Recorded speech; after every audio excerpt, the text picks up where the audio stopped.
Last महीना मेरे लिए बिल्कुल एक रोलर कोस्टर राइड की तरह था। मैंने अपने लाइफ का हाईएस्ट प्रॉफिट लास्ट महीने ही किया है और साथ ही साथ कुछ लॉसेस लिया है अपने रिस्क लिमिट के ऊपर।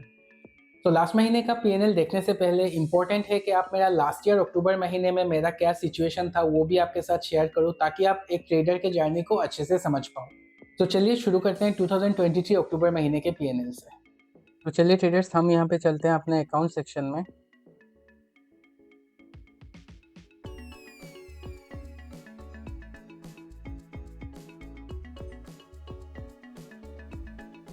Verified PNL.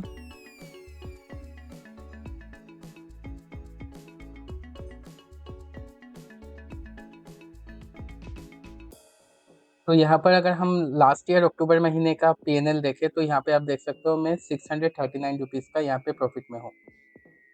यहाँ पर मैं जनरली 60 क्वांटिटी के साथ ट्रेड करता था। ये जो 180 क्वांटिटीज़ आप देख रहे हो, ये जब दो ट्रेड या 3 ट्रेड ले लिया तब ये 180 क्वांटिटी दिखा रहा है। अगर मैं यहाँ पर ग्लोबल पीएनएल स्टेटमेंट में जाऊँ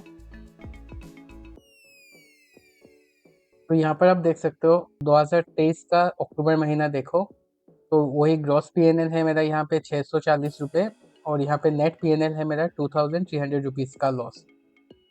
तो यहाँ पर मैं जैसे बोल रहा हूँ, मेरा क्योंकि यहाँ पे ट्रेडिंग क्वांटिटी कम होता था तो मेरा यहाँ पे चार्जेस भी कम है। अराउंड 3000 के आसपास मेरा यहाँ पे ट्रेडिंग चार्जेस है। तो यहाँ पर मेरा प्रॉफिट लॉस ठीक ठाक था। यहाँ पे मैं जो एक चीज़ मेक श्योर करता था करूँ, वो मैं अपना हर दिन का ट्रेडिंग जर्नल में ज़रूर बनाता था। अगर आप ट्रेडिंग में नए हो या पुराने, आपके ट्रेडिंग जर्नी में जो चीज़ आपको सबसे ज़्यादा हेल्प करेगा ग्रो करने में, वो है जर्नल मेकिंग। मैं पिक्टोरियल फॉर्म में जर्नल बनाना पसंद करता हूँ, ताकि जो पैटर्न में मैंने आज एंट्री लिया है वो चीज़ मुझे याद रहे और आगे जाके नेक्स्ट टाइम जब मुझे ऐसा कोई पैटर्न दिखे तो मैं उसको अच्छे से एग्जीक्यूट कर पाऊँ। तो यहाँ पे आपके साथ मैं शेयर करूँगा मैं कैसे अपना जर्नल बनाता हूँ। तो यहाँ पर अगर आप देखो, ये है मेरा 2023 का अक्टूबर महीने का जर्नल। तो इस दिन मैंने यहाँ पे 4700 का लॉस किया है। मैंने कितना ट्रेड लिया है, T3 यानी कि 3 ट्रेड लिया है। एंड हाईलाइट करता हूँ जहाँ पे जो इंपॉर्टेंट पॉइंट्स है उस चीज़ को मैं हाईलाइट करता हूँ। यहाँ पे रिपीटेड द सेम मिस्टेक। यहाँ पे मैंने ये जो लिखा हुआ है, Ed Seykota says a losing trader is not going to want to transform himself, that is the kind of thing a winning traders do. Ed Seykota का ये जो बात है, ये लिखा हुआ है आपका बेस्ट लूजर विन नाम का एक किताब है। मैं उस टाइम पे ये किताब पढ़ रहा था। तो हम लोग जो एक गलतियां को अपना बार बार दोहराते हैं, उसके ऊपर उनका ये कहना था कि मतलब एक विनिंग ट्रेडर जो है, जो फाइनली जाके एक ट्रेडर बनते हैं, वो अपने गलतियों को नहीं दोहराते, वो अपने आप को बदलते हैं।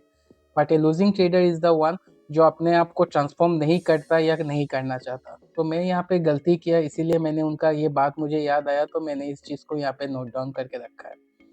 तो ये है कि मैं यहाँ पे किस टाइम पे मैंने ट्रेड लिया है, ये सारा चीज़ें यहाँ पे मेंशन होता है। मैं इसका एक स्क्रीनशॉट ले लेता हूँ और उसके बाद मेरा हर एक ट्रेड का, जैसे कि यहाँ पर मैंने एक ट्रेड लिया, क्या गलती था वो चीज़ मैं हाईलाइट करके रखता हूँ। जैसे कि keeping this as sell trade is better, 200 MA is coming down, good decent up move, but also understand the market structure, the MA position specially the 200 MA।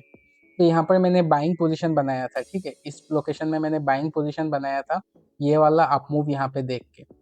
But I did not consider कि यहाँ पे 200 moving average मेरा sharply नीचे आ रहा है। इस चीज़ को मैंने यहाँ पे हाईलाइट करके लिखा हुआ है।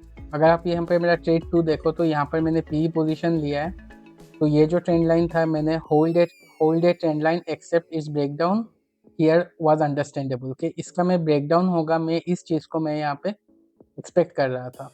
अब यहाँ पे एंट्री मैंने क्यों बनाया, this strong green candle countered quickly plus the green was to trap buyers. कि यहाँ पे एक स्ट्रॉन्ग ग्रीन कैंडल यहाँ पे फॉर्म हुआ, ना कोई सपोर्ट था ना कुछ, तो मैंने एक्सपेक्ट किया कि ये बायर्स को ट्रैप करने के लिए। बट मेरा टारगेट लेवल ये था, बट अगेन यहाँ पर मेरा स्टॉप लॉस हिट हो गया। अब थर्ड ट्रेड में मैं अपना क्या लिख रहा हूँ यहाँ पे, rule broken T3 PE position, it was absolutely right to think market is going to break down, the structure is very supportive of my view. मैं जो सोच रहा हूँ वो सब कुछ ठीक है। Market can do anything, nothing is 100%, so breaking rule is nothing but cementing and losing behaviour. और यहाँ पे finally market got into sideways movement, that is why I must stick with my rules, let the market do anything, my losses must always BHA। तो ऐसे अगर हम लोग अपना दिन का जो जो सब गलतियां होता है ऐसे हाईलाइट करके हम इस चीज़ को लिख के रखते हैं, that is the best thing that we can do as a trader. उसके बाद भी आप देखोगे आपका आपसे गलतियां होगा, but this is the only way in which we can improve. जैसे कि आप यहाँ पर देख सकते हो, मैं ये पैटर्न को इस जगह को हाईलाइट करके रखा हूँ कि ऐसे जगह पे हम लोग बाइंग पोजीशन बना सकते हैं। अगर हम यहाँ पे मार्केट के पैटर्न को देखें, मार्केट ने यहाँ का स्टॉप लॉस को क्लियर किया है, यहाँ पे एक ग्रीन कैंडल फॉर्म किया है, यहाँ पे market higher low structure form कर रहा है। तो जब हम ऐसे पिक्टोरियल फॉर्म में चीज़ों को अपने लिए सेव करके रखते हैं, नोट्स बनाते हैं, इसके थ्रू हम लोग दिन में बार बार जाते हैं, it becomes easier for us कि हम नेक्स्ट टाइम जब ऐसा कोई पैटर्न आए तो हम इसमें इजीली ट्रेड को ले सकते हैं। तो ये है मेरा अक्टूबर महीने का PNL। यहाँ पर मैंने 87,000 का प्रॉफिट किया है। अगर मैं इसको रिफ्रेश कर लूँ तो यू कैन सी अक्टूबर महीने का ये जो PNL है, यहाँ पर मेरा 87,000 का प्रॉफिट है।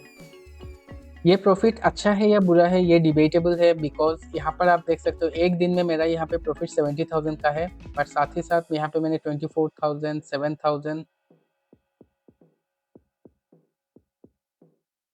11,000, 14,000, 20,000, 12,000 ऐसा बड़े बड़े कुछ मैंने लॉसेस भी यहाँ पर किया है। ये जो लॉसेस है ये इस ऑप्शन प्रीमियम के अगेंस्ट में मेरा क्या पोजीशन था, क्या नेट प्रॉफिट लॉस था वो दिखा रहा है। But the main thing is मैंने उस महीने में लॉसेस अपने रिस्क लिमिट के ऊपर लिया है। अगर मैं आपको अपना ग्लोबल PNL स्टेटमेंट दिखाऊं,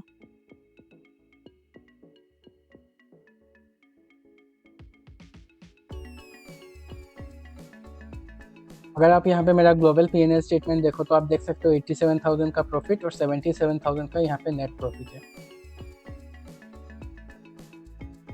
यहाँ पे चार्जेस मेरा आ गया है यहाँ पे 10,000 रुपीज़। तो no doubt it is very motivating for me, और ये मेरे लाइफ का अब तक का हाईएस्ट सिंगल डे प्रॉफिट है। इट फील्स गुड, बट मुझे पता है कि मैंने यहाँ पे गलतियाँ किया है अपने रिस्क लिमिट के ऊपर लॉस लेके। रिस्क लिमिट के ऊपर लॉसेस नहीं लिया होता so this figure could have been bigger. जैसे मैं बोलता हूँ मैं भी अभी सीख रहा हूँ, I am trying to improve myself and I hope this will motivate you as well. So finally मैं अगर अपने एक्सपीरियंस से बताऊं, trading is going to be difficult. इसमें हमें कुछ वक्त लगेगा। हम जितना जल्दी बीइंग डिसिप्लिन्ड और रूल को ब्रेक ना करना सीख लेंगे, ट्रेडिंग जर्नी हमारे लिए उतना ही आसान होता रहेगा। तो मिलते हैं आपके साथ किसी और वीडियो में, तब तक के लिए हैप्पी ट्रेडिंग।